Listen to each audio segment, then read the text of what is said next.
and something positive will happen. So in 20 years, when people still have their 2K16 cover, 20 years. How do you hope that they remember your NBA career? He was one of the most competitive guys to ever play the game. Championships or not, just he had that drive and that will to just do whatever it takes for his teammate to win, and he was a class act guy. I like it. Cool.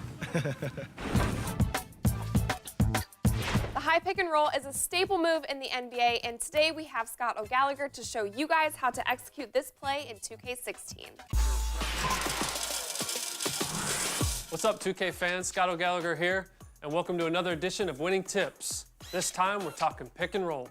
Every pick and roll defense that you see in the NBA is represented in NBA 2K16. In order for you to have a successful pick and roll game, you need to know what tools you have in your disposal. The first question is, how do we call a pick and roll? What we need to do is hold the pick button. Holding the pick button will call the nearest post player to come set a screen for you. This year, we've also added the option to choose which side of the screen you would like the pick to be set on. You can do this by tapping the sprint trigger. By default, the screener will automatically choose to roll. You also have the option to make the screener fade by tapping the icon pass button.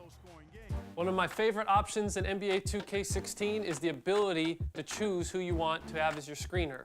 You can do this by tapping the pick button and then holding the icon of the player who you want to come and screen. All right, guys, here's a good example of how to put the pick and roll into play.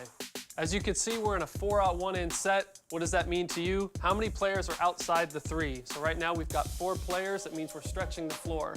So with that, I want to bring Mirotic. Mirotic is a good 3-point shooter. To do that, I'm going to tap the pick button. And as Mirotic is coming over, I'm then going to tap the icon pass button that's going to choose fade. So as Rose takes this, we attack it hard. A nice open pick and pop. All right, guys, just remember, these are the basics. Feel free to join me here next week, and we're going to break down formation, spots on the floor, our strong side, weak side, to help take your pick and roll game to the next level. Until next time. It's your man, Desart, the 2K Whisperer, back for your My Park Championship recap. It was the 6th round of the My Park Championship, and we saw both the Flyers and the Ballers break out of their deep-seated rut from the last 3 rounds. It was all a dream. It started just like normal with Rivet City rushing to take the early lead yet again, but Sunsea Beach was not having it. The Ballers snatched the lead and held on to it for the entire weekend. An outstanding performance by, let's just call him Mr. Sprinkles, with 275 wins. We also need to shout out AI3 and Clutch Boy 67 once again for leading the Ballers to their 2nd rival day win.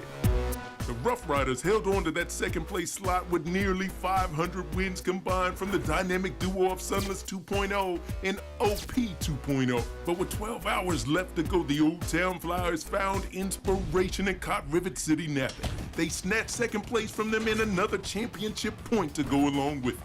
Commendations all around a sick-witted 808, and the wait is over with 200 wins apiece as they led the Flyers over the 1st place Rough Riders.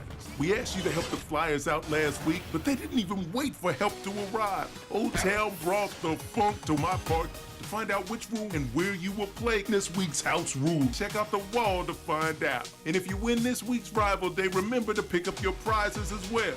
Until next time, it's your man, Desart, the 2K Whisperer, reminding you, real ballers do it in the park.